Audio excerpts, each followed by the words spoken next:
Zabitlərin dinc dövrdə həqiqi hərbi xidmət müddəti 6 ay azaldılır.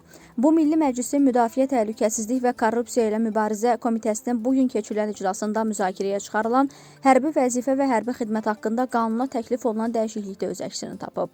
Layihəyə əsasən zabitlər üçün ehtiyatdan müddətli həqiqi hərbi xidmətə çağırılanlar və ya bağlaşma əsasında həqiqi hərbi xidmətə könüllü daxil olanlar 1 il, bağlaşma əsasında həqiqi hərbi xidmətə könüllü daxil olan əcnəbilər və vətəndaşlığı olmayan şəxslər 3 ilədək müəyyən edilir.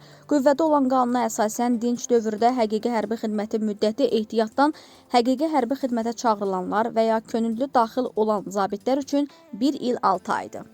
Zabit kursunu bitirən ali təhsilli müddətli hərbi qulluqçularla bağlı qanunvericiliyə dəyişiklik olunur. Layihəyə əsasən müddətli həqiqi hərbi xidmət dövründə zabit hazırlığı kursunu müvəffəqiyyətlə bitirərək zabitlərin həqiqi hərbi xidmətinə könüllü daxil olan ali təhsilli müddətli həqiqi hərbi xidmət hərbi qulluqçularına leytenant hərbi rütbəsi veriləcək.